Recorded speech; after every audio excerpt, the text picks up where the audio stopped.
Hey up and welcome to another episode of Last Cast. You join us back on the River Ouse today, and if this peg looks familiar, that's because it is.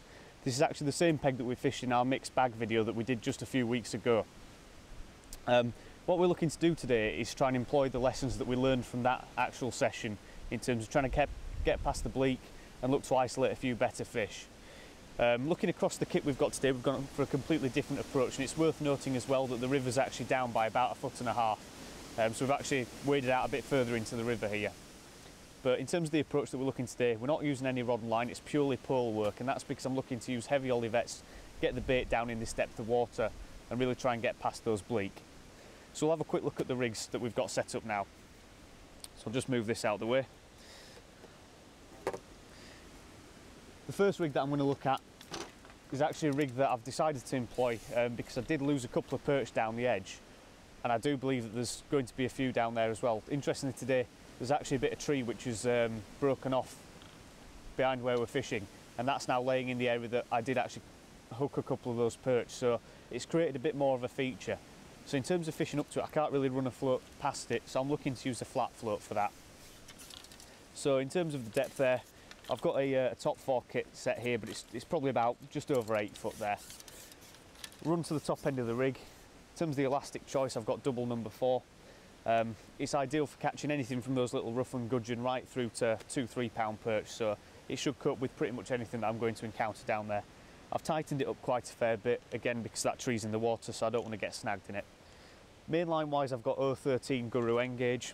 I've got that across all of the rigs. It's an ideal, nice and thin hook length, mainline for my pole rigs, but equally it allows me to step up hook patterns and hook length lines should I require to. The float here, I've got a 0.5 Maver Elite series. As you can see, it's a flat float there, and that's in a 0.5, but I've put in about 0.6 of a gram of shot, and that's so I can pull that float back and really hold it still against the flow. So wire stem for stability, and I've actually left the top eye out there. I've just got it on that second one there because we don't really have extreme conditions today. So moving down the rigs, as I say, I've got a bulk there of number 8s, and that's about 0.6 of a gram. And I've got 3 pairs of number 10s, and those sit on the bottom there just to allow that hook length and that section of line there to sit on the bottom and present a stationary bait. The hook length on this, I've got 011, that's reflow power to a size 20 Drennan wide gate match, which is a barbed pattern but really strong. With this, I'm just looking to get bites initially, so the odds are after maybe half an hour or so I may well step that up to a size 16 and present bigger sections of worm if I'm still getting pestered by bleak, but I'm looking to catch a bit of everything today again. As I say, it's learning a bit more about the peg. In terms of feeding that, it's just going to be fed with chop worm, and I'm going to introduce that through a bait dropper that I'm just going to tie onto the end of the cupping kit. So that's the first line sorted. The only other line that I'm fishing today is going to be at 10.5 metres out into the middle of the river, where I've got a decent depth of probably about 10 or 11 foot. And this is where I'm going to look to try and catch those roach and dace that I was encountering on the previous session.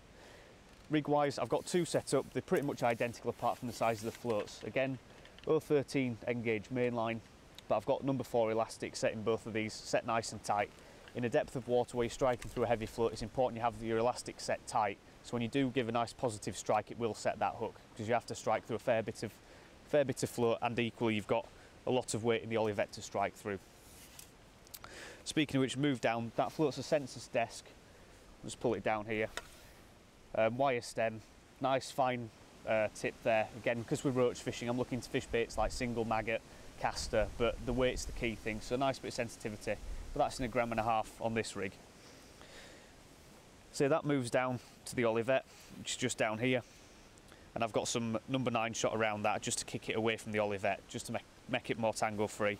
So that's going to make up the bulk, and then I've started off with 4 number 10 droppers spaced at probably about 5-inch intervals, and I might look to group those down, move the olivette down, especially if I'm getting pestered by bleak and small fish, but again, looking for a slightly softer approach today because I don't know the river inside out quite yet. In terms of the hook length on that, I've got 010 fluorocarbon. It's a hook length that you'll see me use a lot on rivers. I've just got a lot of confidence in it. Presents baits well from maggots to casters, but it's strong enough to cope with any bonus fish, and equally is fine enough to get the roach.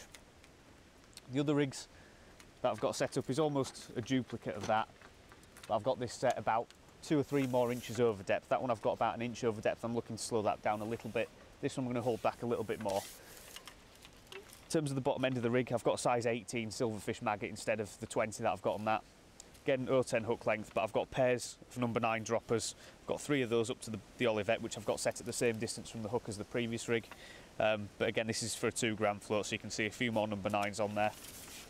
Then moving up to the float, it's exactly the same pattern, sensors desk again, but this time in a 2 gram, slightly thicker tip, so I can look to fish double maggot or maybe double caster on this. But again, it's just a more positive version if I'm getting pestered by bleak.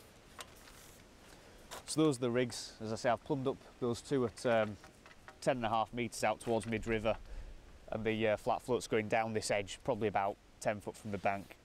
In terms of the bait that I've got to my side here, you'll see me feed the ground bait shortly. Got a few balls that will be fed later, and I'll show you through how I've gone about preparing that mix. But those are just loaded with dead maggot, caster and some hemp. In terms of the actual hook baits and things like that I'm going to be using today, I've got a pint of reds with me today with a few whites, and that's going to be my starting bait. I'm going to look to fish single or double on the hook, and then I've got casters as well as an option. In terms of other baits that I've got some hemp, and that's going in the ground bait. I'm going to feed quite a quantity of that today. Dead maggots, again useful for, say, if a few skimmers turn up, they're nice and inert, they'll get through the bleak. But I've also got some worm with me today. As I say, that's going to go down the edge, but what I also have an idea for is I might actually introduce it over the roach line. It's an option that I'm not going to start with initially, but say if the peg does go absolutely dead and I can't buy a bite there, then I'll look to feed one ball loaded with chopped worm and hopefully re-kickstart that area of the peg. As I say, that's all the baits and the rigs looked at. So what I'll show you now is how I'm going to go about preparing the ground bait in terms of balling it up, and then I'll get it fed into the peg. Right, so I'm now going to prep the initial feed that I'm going to look to put into the peg. In terms of the ground bait mix, I've got Sonia baits, Super Crumb Black, mixed probably 1 kilo bag to about 2 kilos of Super Crumb River, and I've also got half a bag of Sensus Bream 3000 in there. There's a few skimmers in this area, and I know there's plenty of fish, so I'm looking to introduce a little bit more feed content. The mix itself is very heavily wetted. You can see just a light squeeze and that binds incredibly well. So what I'm going to do now is make up the initial balls that I'm going to feed into the peg. In terms of what I'm looking to feed, I'm going to feed 8 balls to start off the session, and then look to top up just depending on where, which fish I'm looking to catch. So in terms of the actual bait samples that I'm putting in the mix, I'm going to put probably the best part of half a pint of dead maggots. These are a mix of reds and bronze, and they're good because they lay inert on the bottom, not really attracting the attention of bleak. Today we're actually trying to employ the sort of the lessons learned from our previous session here, and it turned out that loose feeding and especially live maggots did seem to attract a lot of bleak. So into the mix go the dead maggots, just a few more in there. As you can see, that's already starting to take shape now. So those will sort of look like the hook bait samples that we're going to be running over the top. Then into that I'm also going to put a good handful of caster again, probably half a pint. I'm looking to feed plenty of bait today and be really aggressive. Try and get plenty of roach into the peg and the odd skimmer. So I'm not measuring out exact quantities, I know roughly what I've got in the bait tubs. And obviously the caster's an excellent holding bait for skimmers, and especially quality roach as well. So get that mixed in quite nicely, just a few more in there. And then the final addition to the initial feed is going to be hemp seed. And I'm going to put quite a lot of this in, probably over half a pint. Again, a really good holding bait, an inert bait which is going to sit on the bottom and avoid the attention of the bleak. There's another big handful in there. Obviously the oils from the hemp seed, I don't ever drain it off, they're going to go straight into the mix. That's actually going to increase the wetness of the mix and help it to bind. I'll give that a good mix around now.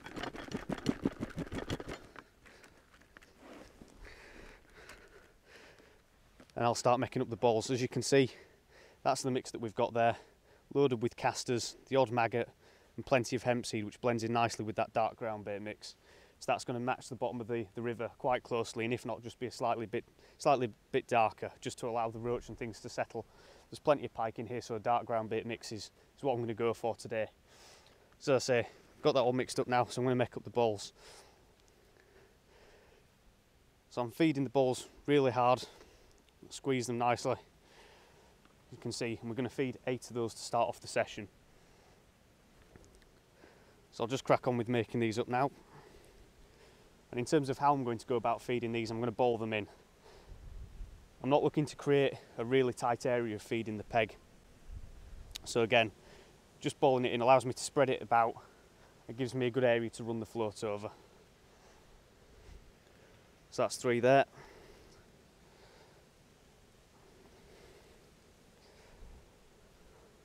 That's the 4th as well.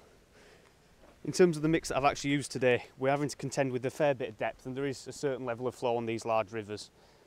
So the whole ethos behind this ground bait mix, I want to get that bait straight to the bottom. I don't want any particles coming off mid-water or anything like that to attract the bleak. I want that bait to get straight down to the bottom, create an area of feed and stay there absolutely inert. And hopefully that'll avoid the bleak that we encountered and had problems with last time.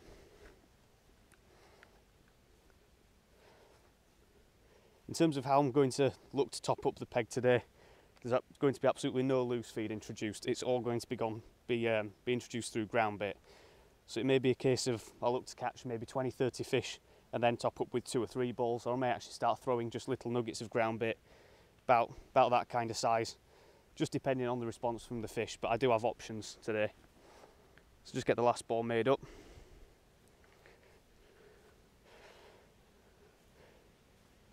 And that's the 8 balls that I'm going to look to feed at the start of the session.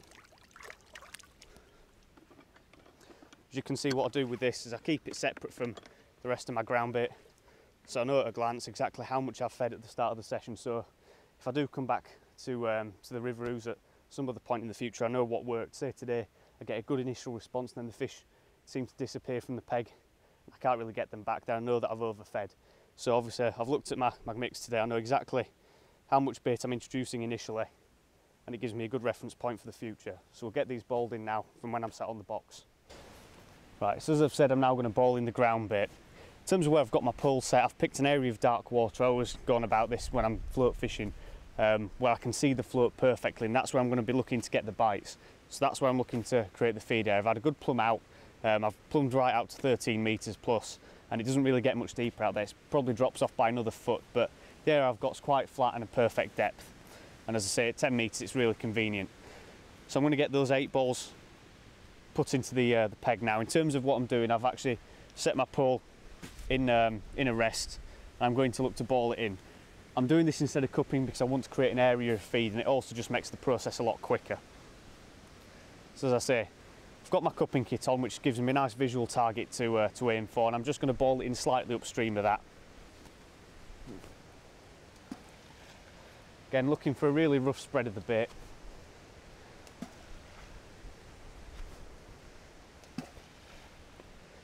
So obviously when you are introducing a quantity like this, there's no point being really accurate. So I'm just looking for a good area which that float's going to run over quite nicely.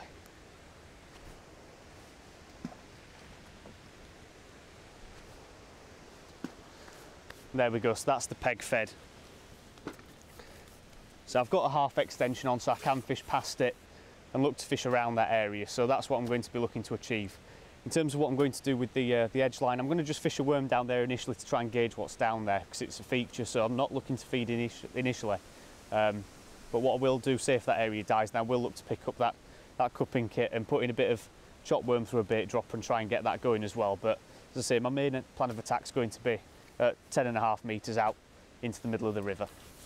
Right, so as you can see, I've just balled in on my long line, and I'm going to look for a few perch on the short line. Where I'm fishing, I'm not actually fishing too far down the peg towards the tree because there's a few snags, so I'm looking to just fish on a top 4 just in front of me. I can use extra section and look to fish the bait a bit further down the peg, but for the time being I'm looking to catch them right in front of me. So interestingly, I've not actually fished a flat float before, so it's all a learning curve for me this today. It's quite a difficult method really if you're not used to it. It's something that you see a lot of anglers use on the continent on bigger, more powerful rivers. I think that was a bite there. But it's not something I'm particularly proficient in. On my local rivers, in terms of like the Calder and things like that, I use sort of the standard rigs that you've seen there. But from what I've gathered from looking on the internet and things like that, is you want to actually overshot your float and have a good length of line on the bottom with a few droppers on it and just hold it back and try to get that float bristle to sit as upright as you possibly can. and that's what I'm looking to achieve with this. I've got, as I say, I've got a size 20 hook, a wide gate match, which is nice and strong, but I'm looking to fish small sections of worm. As I say, I'm trying to suss out this method. So to that end, I'm just trying to look to get bites.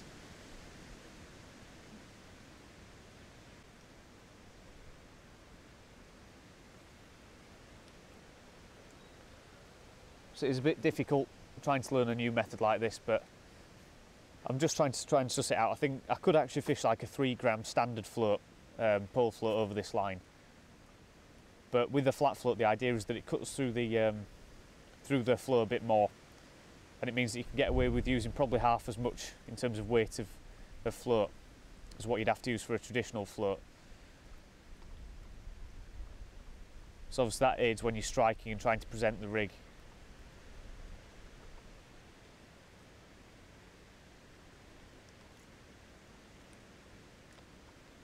In terms of how much bristle I've got shown, I've got it dotted fairly heavily down, again overshotting, so if I do let the float go it will actually sink. But using a bit of common sense, I believe the idea is with this to try and keep the line as tight as you can all the way from the pole tip to the hook bait. And that was definitely a bite that time, just missed it.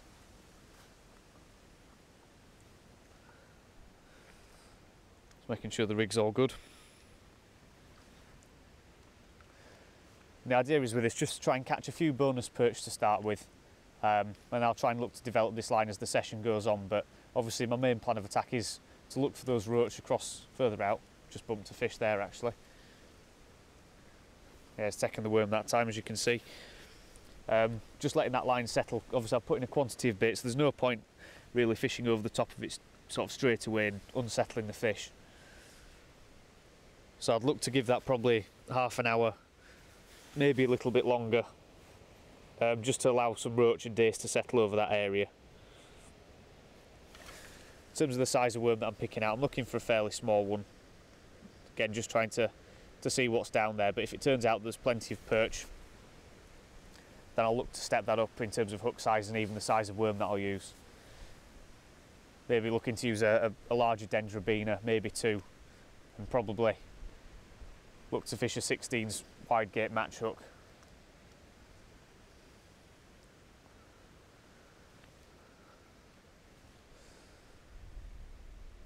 So again, you'll see me sort of faffing around with this rig trying to get it out there correctly. But again, it's just me trying to learn how to present that rig. It'd be fairly easy if I was fishing in front of me to just lay it in and let it settle, but obviously I've got to contend with that sloping bank and riverbed, and also contend with the wind as well, trying to get that float out. So I'm just trying to suss out what's the best way to get that rig into the area where I'm looking to fish.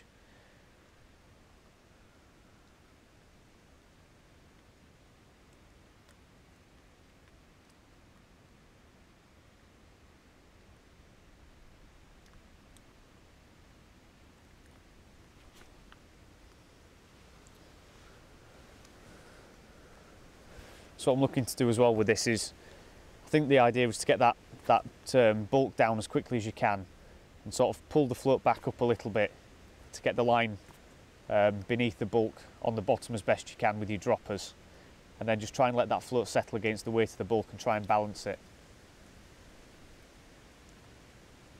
One thing I've incorporated into this rig, as well as those number 8s, is a few trimming shots. So if I do feel that the rig's not fishing perfectly, then I can just take a couple of those off or add 1 or 2 more. I think I may well take one of the number 11s off and just have a bit more bristle showing.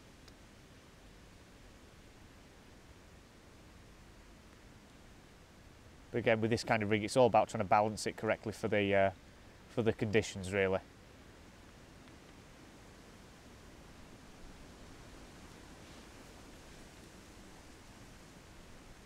I do think that perhaps on this line maybe a rig of 0.8 or even a gram would probably be better than this 0.5. There is a bit more flow than I expected today.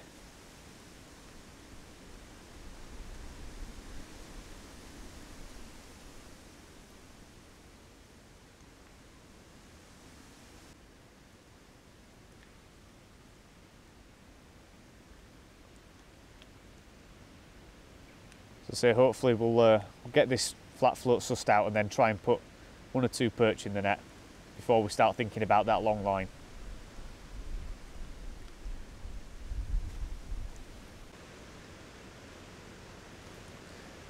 Right, so here's our first fish on the flat float. It's actually, looks like a gudgeon this, and it is.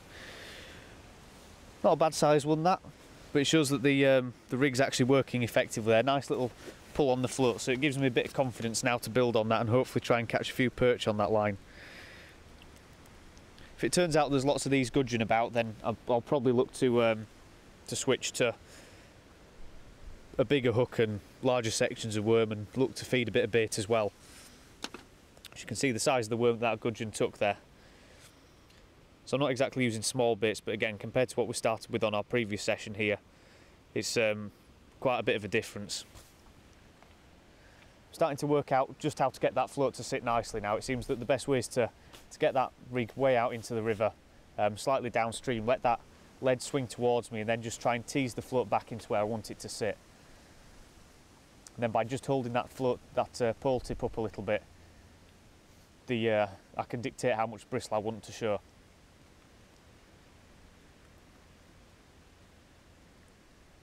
As you can see there, that's fishing nearly perfectly.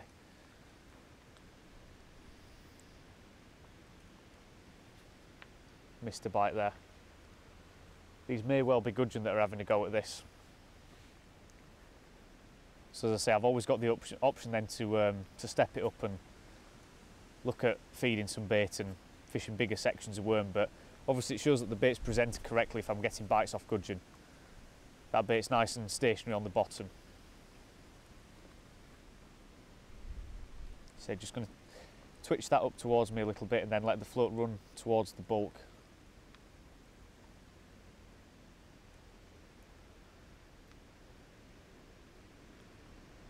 And that to me looks like it's fishing perfectly. As I say, I'm not particularly well versed in this style of fishing, but it's all a bit of a learning curve today in terms of sussing a bit more out about the river and trying to make a few adjustments to rigs that I may well use here in future sessions.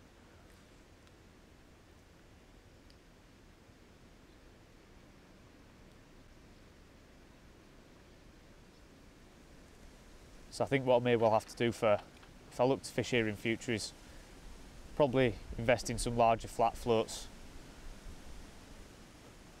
Obviously the river's quite low today. It is fairly pacey. It's actually flowing a little bit quicker, it seems, than the previous visit. Missed that one. So as I say, I thought this rig might be something that I'd employ if the river was in exactly the same condition as it was on the previous session that we had here. There's a fish now. Another one of these gudgeon. As I was saying, so I thought that a half gram would be ideal, but it seems that maybe a gram might fish a bit better, but say there's no issues with bait presentation here. Certainly plenty of gudgeon in the peg anyway.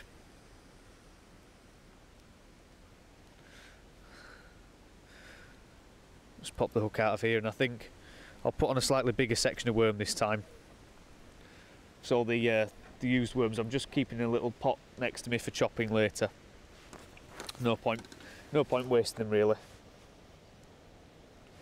So I'm pick out a slightly bigger dendrobina this time. Still fine on a size 20 hook, so I'm just nicking it very lightly through the tip, as you would a maggot. And I always find that's the best way to present worms on rivers. Seem to get really good confident hook holds with fish because you can let them take the bait down just a little bit. But that small hook does actually pull into the fish's lip a bit better than a larger hook in proportion to the worm, so I prefer to actually use a smaller hook to what most people would.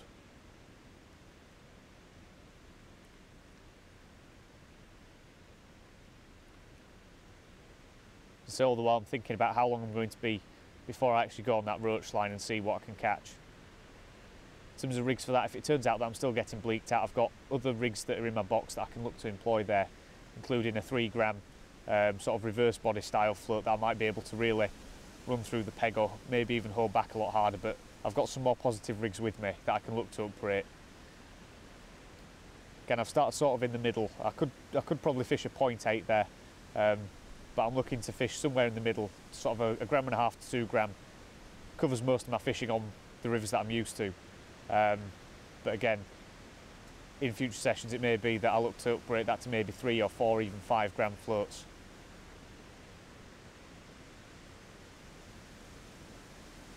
So that bait's sitting nicely now on the flat float with the larger section of worms. Hopefully we'll come into a few better fish on this line. Really looking for a few quality perch, to be honest. Right, so I've had a few gudgeon there on that flat float and it seems to be fishing quite well, but I do believe that there's probably a potential of a few perch down there. With the gudgeon being there, I'm looking to feed them off. So what I've done is I've just chopped some worm up there. Again, we learned from our previous session here that a bit of chopped worm does really attract the perch, so I'm going to look to employ that here. I've got a few maggots in there just as a change of hook bait, and I'm just going to put those in the bait dropper. All I'm using in order to feed this is I've got a length of line that I've just tied onto the cupping kit, which is a top 4, and that's the same length as the kit that I'm using to fish over that line. So I'm just going to bait dropper this in, just swing it out and let it drop in to exactly where I was fishing. Just bounce it around a little bit, make sure all that bait comes out. As I say, just going to pop a couple more in here now. Just chopping the worm into sort of 1/4 inch pieces, maybe a little bit smaller. Again, as the session goes on, I may put even larger segments in if I do still get pestered by the gudgeon. But as I say, I'm still learning, so it's always important that you do sort of use a bit more of a soft approach really when you do start off on a new venue. But I think the crux of today is going to be down to actually the presentation, in terms of, I think the baits and things like that were right last time, but the actual way that I fed and in terms of the weight of the rigs that I was using was not quite right. So just going to get that other one dropped in.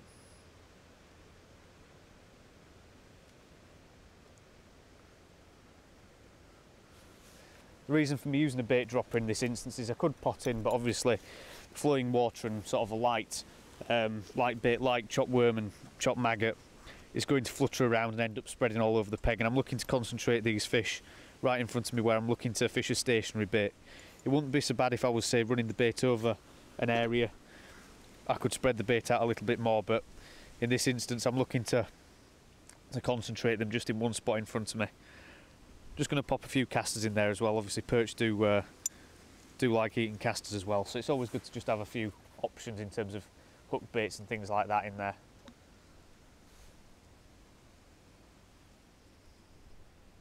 And that's the last bit of bait that I'll feed there.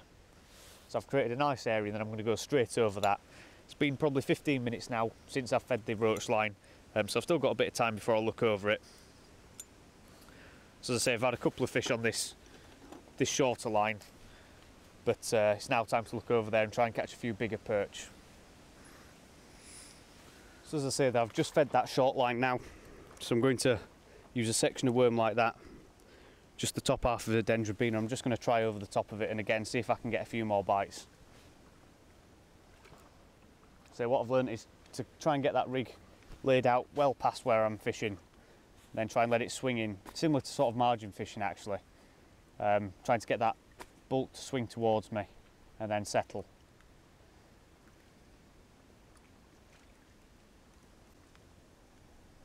And once the float is sat properly as it is there, just trying to hold it back to get the right amount of bristle showing.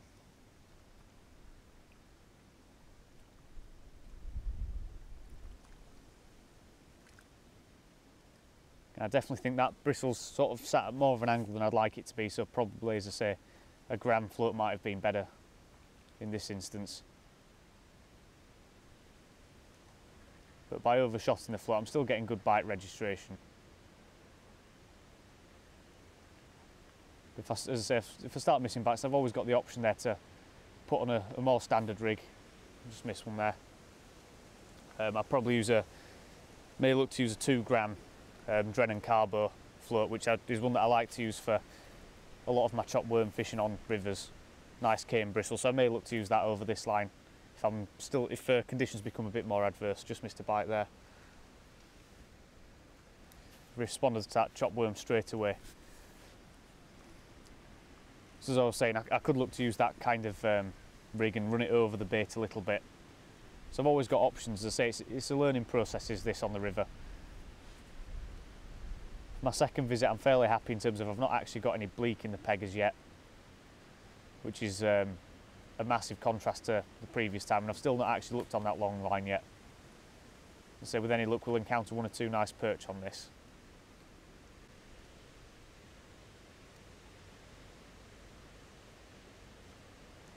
Right, so there's the first bed of fish there on the flat float. And there it is, a nice little perch. It's taken a few minutes for that one to actually move in over the fed area, but straight away we're into a fish of a better stamp there. Lovely little perch, that one. It's a nice little pull away on the float there, so it shows that it is working. It's just a case of waiting for those bites and getting that rig presented and sitting nicely.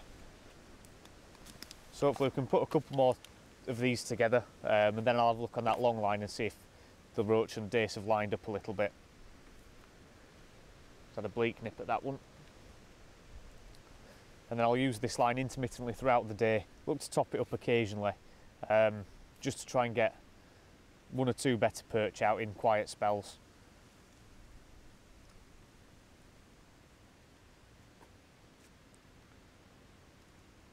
And again, this is always a line on the inside where I can look to try and sort of develop it a little bit and maybe feed it really heavily to try and get some proper bonus fishing. But as I say, we'll just have to try and suss it out as the session goes on. Just had another bite there.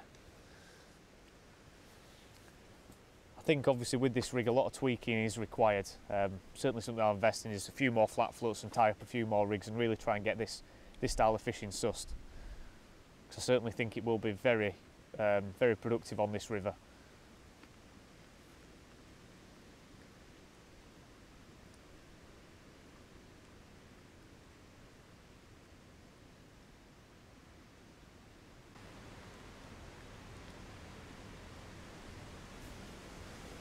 Right, so there's another fish there on the flat float, sorry. Another one of these gudgeon. Not a bad size one that, but again, adding a few more fish to the net and still haven't encountered any bleak. So I think that line's definitely going to be one that's going to be worth introducing a bit more bait to, but it's been a good, a fair amount of time now, probably about 45 minutes since I've fed that ground bait at 10.5 metres. So I think what I'll do now is rest that line. As I say, I've put a bit of bait in and the fish haven't really responded. I've had a perch and a couple of gudgeon on it. So I'm going to have a look on that longer line.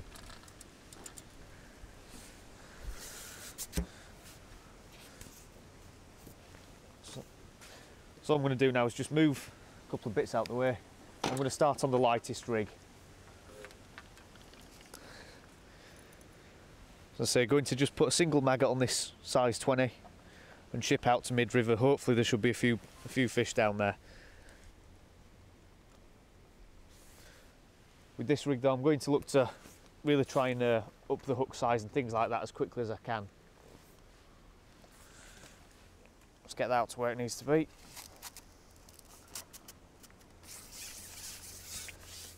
Just going to ship that pole out there. And I'm just fishing at the end of the butt section there, or sorry, the extension, and then as the float's running down the peg, I can just add a bit more to it as it starts to go. So that's running through quite nicely, a good bit of pace out there. And I'm just going to try and hold that float back a little bit.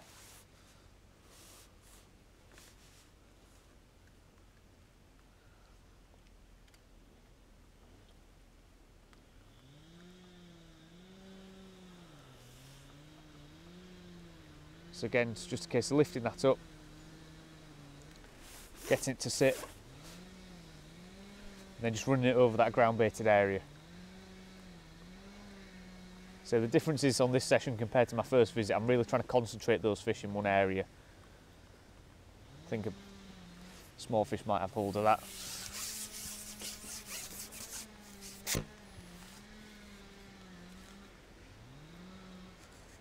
Yeah, it looks like that's been bust by a bleak already, so immediately what I'm going to do is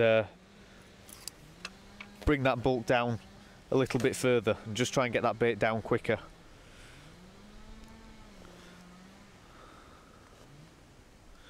So again, if that persists, I can just up the rig size to that 2 gram rig. and I may even go up to a 3 gram if necessary. So as you can see there, I've just moved that down to the next dropper down. I'm just going to put on a single maggot again. If bleak really do become a problem, then as I say, I've already got dead maggots, casters and even sections of worm to employ over this.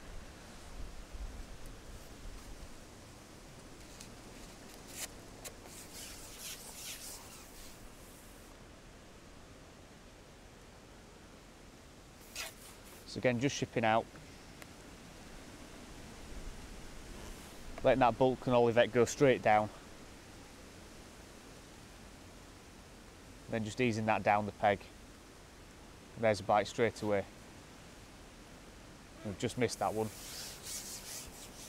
but that was directly over the area of ground bait that I have put into the peg. Just had a bleak on, then I was shipping that back in. So that's promising. There's definitely 1 or 2 fish down there. I think what I'll actually do this time is put on double maggot and just see if that offers a bite a bit quicker, possibly passing the bleak a bit faster as well, so it's a bit more durable of a hook bait.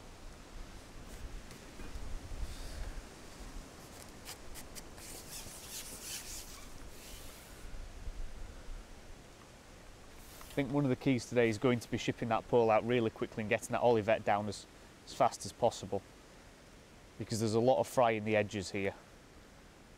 And as I say, as you go further out into the river, it's just dominated by bleak.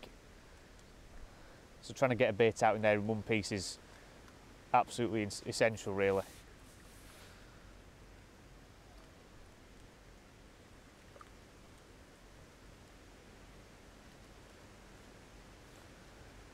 So again, that's just running over the ground bait now.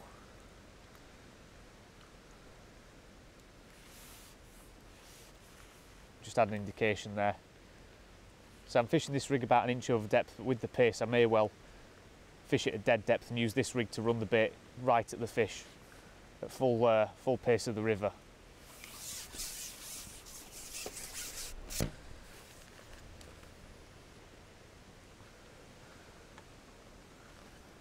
Yeah, so I've just come back with 1 bust maggot as opposed to 2 fresh ones on there. So there's definitely fish down there. So what I'm going to do is just bring this float down a little bit. I'm just going to use this to run the bait right at the fish, really, at full pace. And see if that produces a better response. Okay, I'm going to try double maggot, but I am suspecting that there's still a few small fish down there, so casters may well come into the equation very quickly.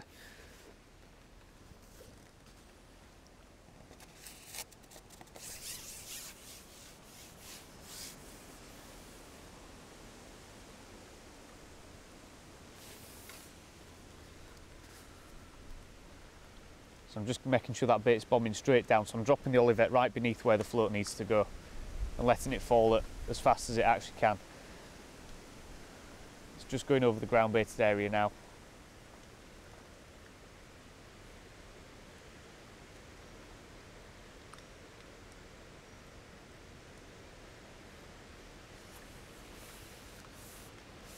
Just going to follow that float out a little bit. There's a bite, and we've got a fish on. See what this is? It's actually a bleak, that one.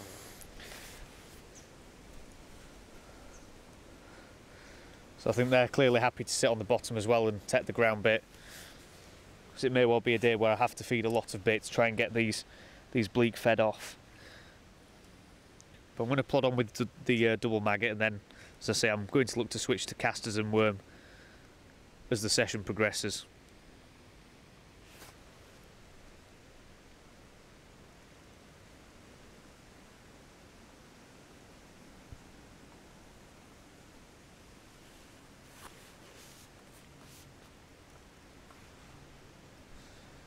Alright, so there's another fish there on that long pole line. Interesting, what I've done on this is I've actually Switched onto the heavier rig. That's a better stamped roach as well. Actually, it's quite a nice rud, that one. Nice fish to catch on the river. What I've done is I've switched to the heavier rig after getting a few on the lighter rig, but I realised I was getting a couple of indications off bleak as that bait was falling. So what I've done is I've cupped in 2 balls of ground bait, exactly the same mix as what I was using before, and then I've picked up the heavier rig. On this immediately what I've done is put on a size 16 silverfish match hook this time, which has got a squarer bend and it's going to hold more bait. And I'm using 2 or 3 red maggots on this, and straight away I've got into a better stamp of fish. I've had 1 perch and then that rud there, and I'm getting much more positive bites. In terms of what I'm doing with the rig, it's actually a couple more inches over depth than the previous rig, as I've said. I'm just slowing that bait down so it's on a really nice tight line and just inching it through the peg, and that seems to be producing much better bites than I was getting on the lighter rig. So again, we'll have another chuck on this and see what we can get.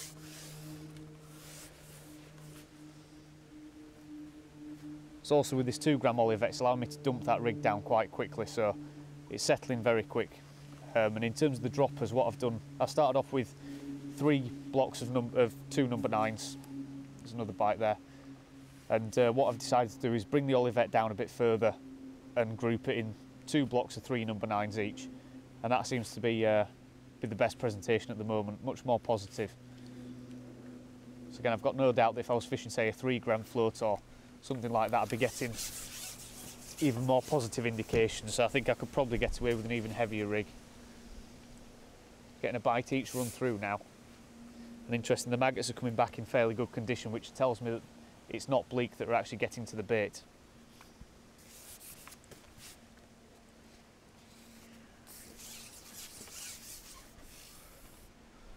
I think also cupping in those 2 balls of ground bait really accurately is actually giving me a better area to fish over now. So it did go a bit quiet, so I thought I'll just put in a bit more bait, and the fish seem to have responded quite well.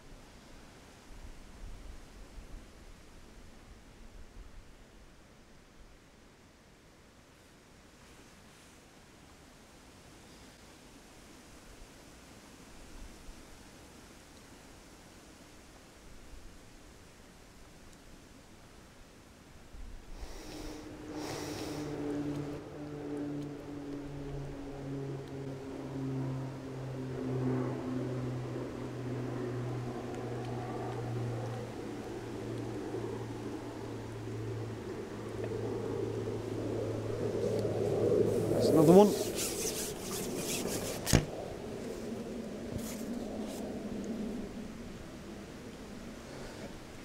It's a roach this time. Lovely little fish, that one. What I've done with the float there is just taken about 3 or 4 inches off the depth and tried to run the float through, and that was a much more positive bite this time. It's well hooked in the top lip.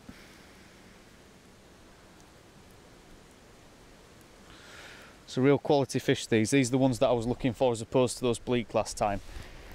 So you can build a weight very quickly with fish like that if you get them lining up. So I'm starting to think now with this heavy rig's definitely the way to go. Slowing that bait down ever so slightly, fishing probably about 1.5 inches over depth now.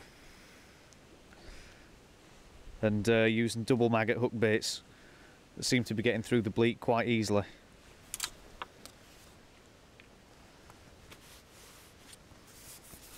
Again, if there's plenty of those roach down there, then I will look to start to increase the level of feed that I'm putting into the peg. As I said earlier, I've got options in terms of feeding balls of ground bait each time, or equally looking to cup in some bait each sort of 5 or 6 fish, but I'll just have to play it by ear at the moment. But I'm much happier with how this rig's being fished and presented. So the swirling wind's making presentation a little bit difficult. It's starting to push that rig out towards mid-river a little bit more. So again, in these kind of instances, a heavy rig would pay dividends as well, but the 2 gram seems to be fishing well at the moment, but again, a 3 or 4 wouldn't be too much of an issue, and I'd certainly consider it, especially if the river's holding a bit more water.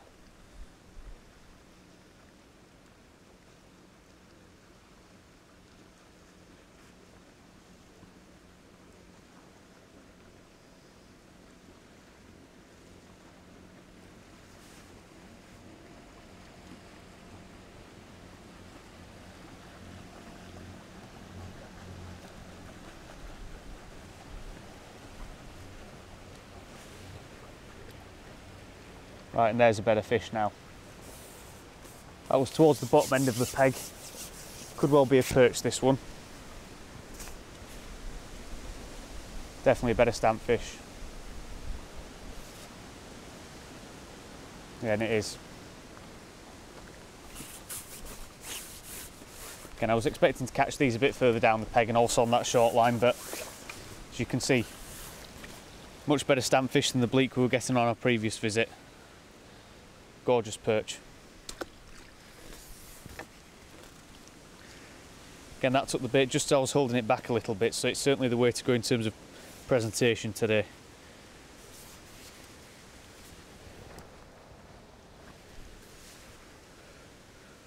So again, just going to stick with double maggot for the time being, and if bites dry up or I start getting pestered by small fish, then I may look to fish castor or worm, but say I'm happy with how the session's going at the moment at this fairly early stage. Again, still considering the fact that I do have that chop worm line to look at, but I think naturally that's where the perch will want to be anyway, so I'm not looking to feed masses of bait there. Say I really want to avoid encouraging a pike to be present there. So again, you can see that 2 gram floats fishing much quicker than that 1.5 grams. Obviously slightly thicker bristle allows me to drag a little bit more line and slow the bait down, which I think with this downstream wind is really what I'm catching on this rig, I think.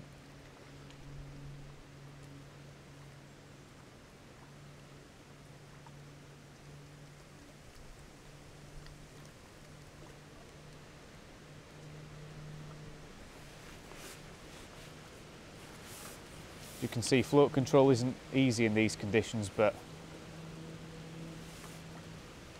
just trying to ease that float down the peg.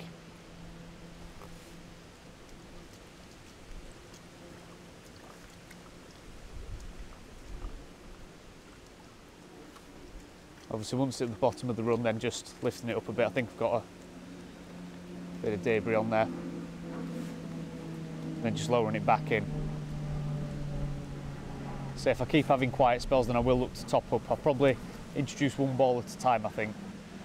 So I certainly think that the 2 balls that I did introduce after it dried up initially, the sort of re-kick-started the peg, and I've always got the option, as I say, to put in some chop worm as well.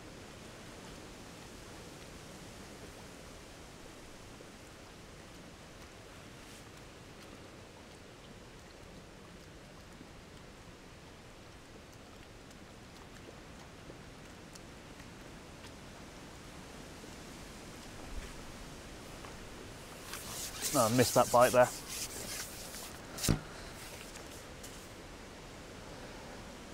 Yeah, definitely a bite, that one. I think what I'll do is just add another ½ inch back to the rig, and it is just going to be a case of making small adjustments to maximise the amount of fish that I'm able to get out of the peg today.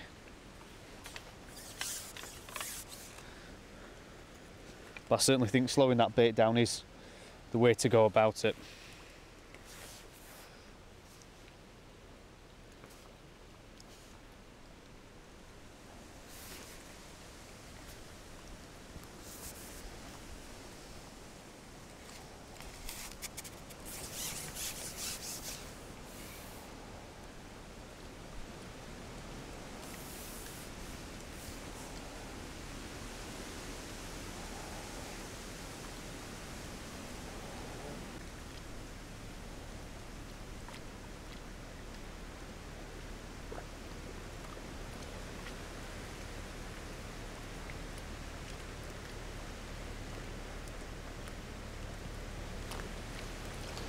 Right, and there's a better fish. Yeah, it's definitely a good fish, this one. It's swimming upstream. Again, could be a perch, I'm not entirely sure. You never know what you're going to catch here, but that was instantly a response to deepening off there. Yeah, it's another perch.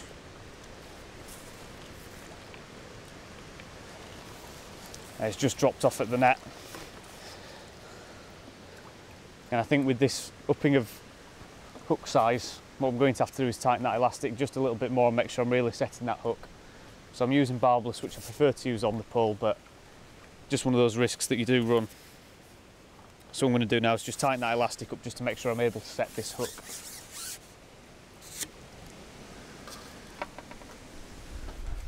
Right, so a quick update as to what's been going on. In terms of the fishing, it's been fairly steady. We've had a few small roach and a couple of bleak and things like that, the odd gudgeon. But it's gone really quiet, as I say. I've been topping up quite regularly, so what I've done as the sessions progress now, it's getting later on, is I've really tried to attack the peg now, and I've bowled in 6 balls of ground bait and also followed it up with quite a bit of hemp and castor as well. And I'm really trying to force the peg now and see if I can make something happen in terms of bonus fishing, catching a few more. In terms of the rigs, I've also switched over hook patterns. As I've already said, I started to lose a couple of fish, so I've switched both rigs over to B560s with the barb nip down. Got an 18 on this one and a 16 on the 3 gram rig, and I'm hoping to try and put a few fish together with these. So I'm just going to put double maggot on and have a go. I've left the peg about 10 minutes for it to settle a little bit. And this will be the first chuck over the ground bait to see if anything's moved in over it.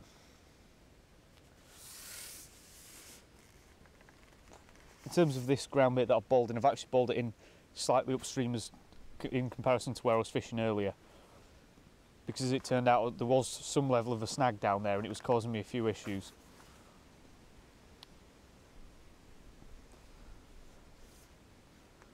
So again, I'm much happier with how the rigs are fishing now, and obviously the hooks, I've put some fresh hooks on so they should be nice and sharp to try and set them.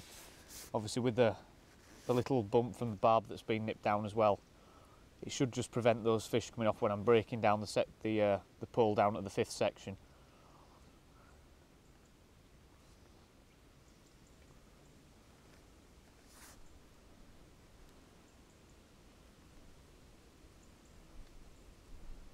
So there's no bite as yet, but I think if I keep running that rig over the area that I fed, I should start to encounter a few fish. One thing that I'm doing as well is getting that rig settled upstream and making sure that it's sitting right for when it does go over the ground bait. There's a bite straight away and into a better fish. So that was directly over the ground bait, that one, so on the second run through. It's actually quite a nice sized gudgeon, that one. Really is a good gudgeon. Stunning colours on him. But immediately there, that was right over the ground bait.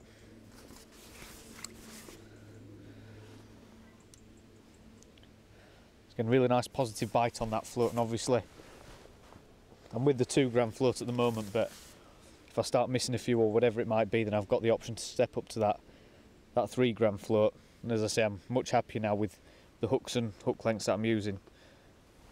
Still got 010, but I've tied these hook lengths up slightly longer at about 7 inches. Just giving the fish a bit more time to get that bait down.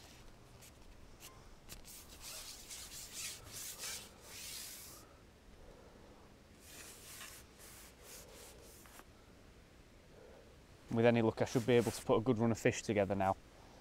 And then if that's the case, then I know that I've got it right, and when I do come back here again, I know exactly what I need to be doing to really get the most out of these pegs on the river.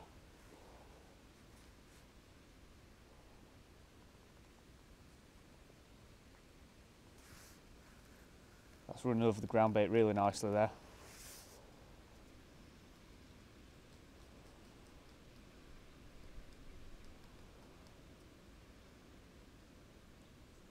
No bite as yet on this one. Again, I'm just going to run it to the end of the run really. And there's another fish on. So straight away by doing this, I've been rewarded with 2 fish in 2 casts. There's a nice little roach.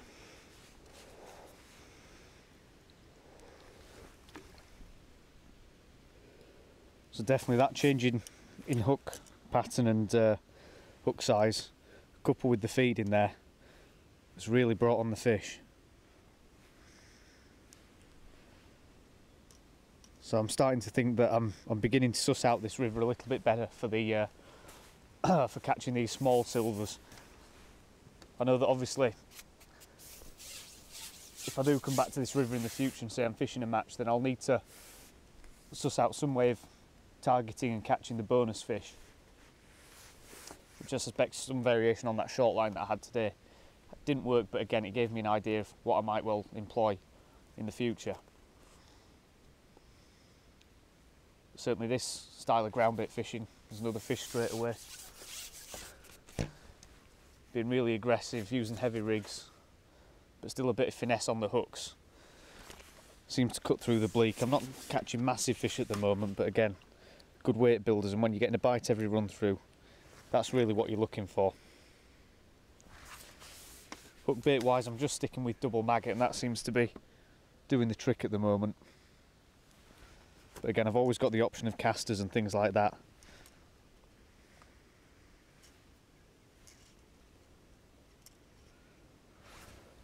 But as you can see, I'm not having any issues with the bleak at the moment.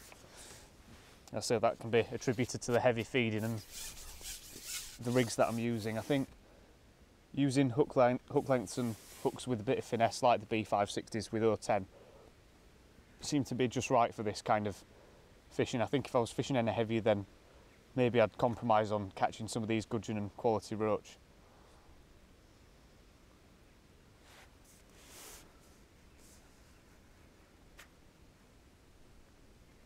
But I definitely think that 1.5 gram rig's almost redundant. I think this river really requires floats of 2 gram plus, to be honest. Had a bit of an indication there.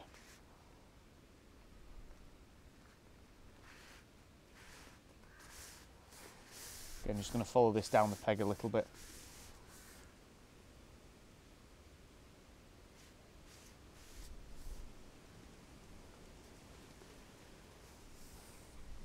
No bite that time. As I say, I can't really complain with 3 and 3 chucks.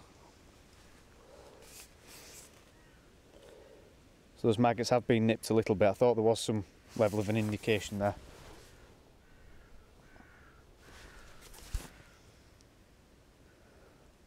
So again, if this persists, I may well look at fishing a caster or 2 on that hook. But I think before I go and change the hook baits, I think I'll definitely have a go on that 3 gram rig and see if that sorts out a few better fish.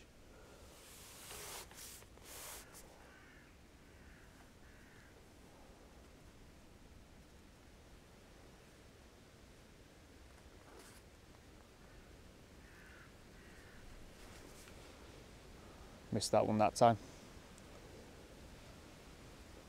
And there's plenty of fish right where that ground bait went in, even a few just upstream of it as well.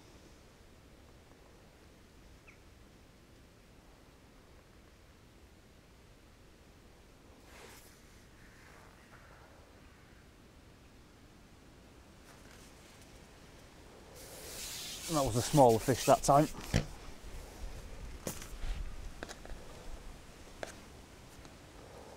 I think what I'll do, if I miss any more bites, then I'll look to step up to that 3 gram rig. There's definitely plenty of fish down there now. As I say, it's only been probably 20-25 minutes now since I bowled in, and they really have responded well of the fish. So obviously, if I'm using a 3 gram rig and there's plenty of fish down there, it will allow me to maximise just how many I can put in the net.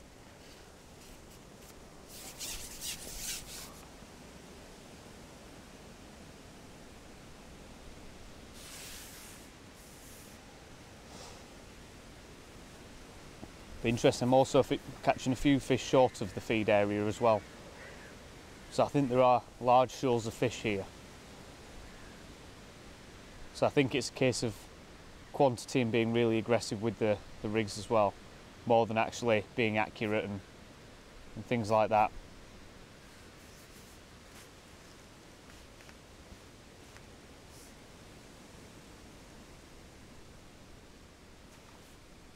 There's another one now.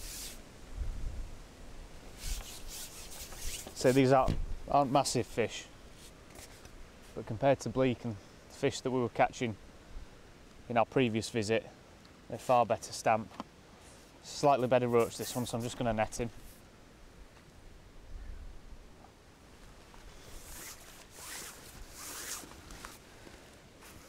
Again, getting lovely positive bites off these fish.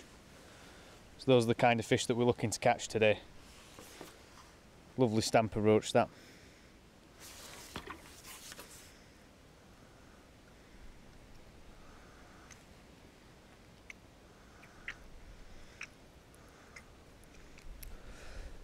There you go, lovely fish.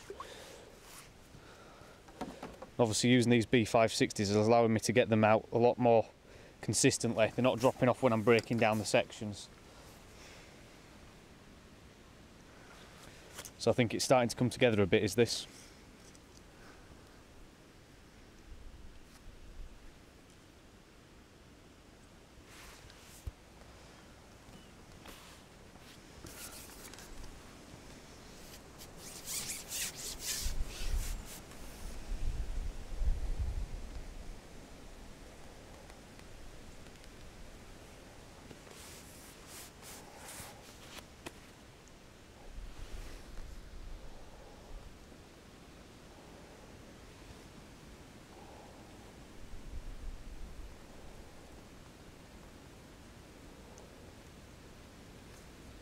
I'm now also a lot happier with the area through which my float's running as well. I think slightly upstream of where I fed originally. It's a lot better. There's a slightly better fish this time. You can see I'm starting to get a good regular stream of these fish, just about swinging. Another lovely roach. I think these are starting to line up quite nicely for me now. Again, just through sort of trial and error and approaching the peg softly initially, I've been able to suss it out a little bit.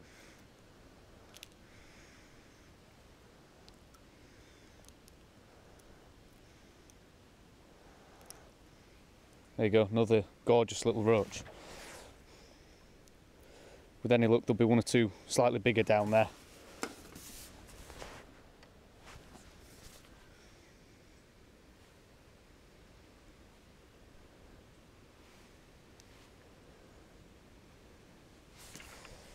As I say, at this rate, I'm starting to think that I have got this this element of the river sussed now.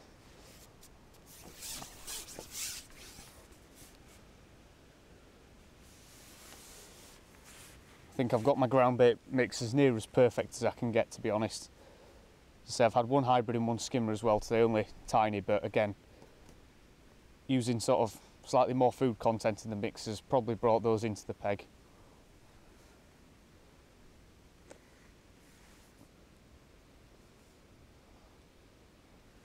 Just a bit of an indication there. Missed that one that time. Obviously, as winter draws in, I think that mix would have to be altered and probably removed of some of the food content. Certainly missing out the 3000 bream by census, and probably looking to use some molehill soil and things like that.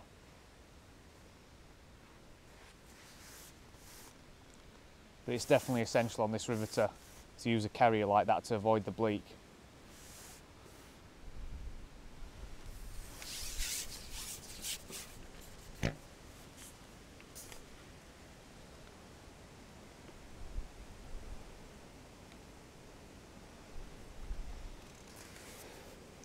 Yeah, just going to put some fresh maggots on there. They've definitely been had. I'm starting to think though now that I might actually pick up that 3 gram rig. If I miss a couple more bites, then I think that's what I'll do. Right, so we've just landed this, which we think might be a silver bream. Not entirely sure, but it could be one. You can see the large eye there, so it might be a silver bream. That quite rare fish in the UK. These. So we're just getting into a couple of fish now towards the end of the session after what's been a very quiet spell, to be honest. I had a couple of roach, but as I say, we're not going to give it too much longer today. But that's a lovely little fish to catch. So just pop him in the keep net.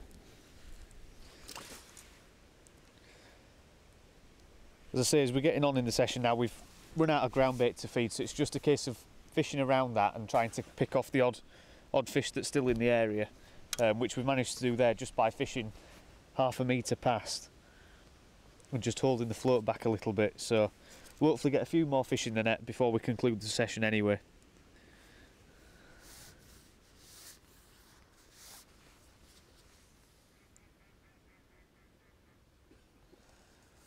Right, so into another fish now, and I think what we'll probably do is call this the last fish of the session. Not sure what it is yet, we'll just have a look. That's another one of these tiny little bream, gorgeous little fish. It's not been an easy session today, but we've certainly managed to sort out the better quality fish from the bleak. I've had a few bleak, but nowhere near as many as our previous visit, so there's certainly been a level of success there. Love a little skimmer there. As I say, it's been an interesting session, and we've certainly been able to put into practice a bit more of the things that we learned from our previous session here. One or two things that I don't think I've quite got right today, certainly the level of feeding. I think what I should have done is stuck with the bowling in at the start, but then looked to feed a ball or a nugget of ground bait every 1 or 2 fish. I think that would have really held them, because every time I have put bait in, there's been a good response from the fish. But we've had a couple of good runs of fish, and once I've sorted out the rigs and the exact way I've presented the bait, I've managed to put a few together towards the back end of the session.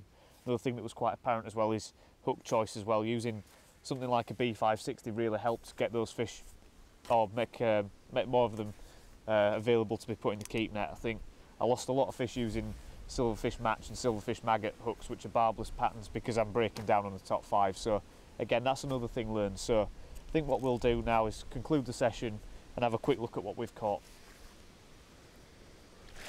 Got a nice mixture of fish in the keep net there today. Not quite on the same scale of weight as we had on our previous visit, but that's because we don't have the bleak in there. But you can see there's very few bleak in there, and we've got plenty of roach, the odd little skimmer, some nice perch as well, and a few gudgeon. So obviously today what we've employed, I'll just get them released, is the lessons that we've learned from our previous session in terms of using ground bait, trying to fish heavier rigs, and it's really paid off in terms of avoiding the attention of the bleak and things like that. There you go, they all swam off nicely. So as I say, it's been an interesting session today, and we've certainly learnt a lot more and built on what we learned last time. We've learnt today that fishing ground bait's the way to go, but I think probably got the feeding pattern wrong. The rigs were about right, but again, possibly going a bit heavier in terms of the rigs and slightly larger hooks might have paid off for a few better quality fish. We did lose a good fish towards the end as well, which may well have been a bream. Wasn't really kitted out for it with a number 4 elastic and a size 20 hook, so unfortunately we lost that one. But again, I'm starting to get a bit more information about the river and learn a bit more every time I come here. So again, hopefully you've learned something from today's session. I know I certainly have, and hopefully we'll be back on the ooze soon, and we'll see you on that next episode.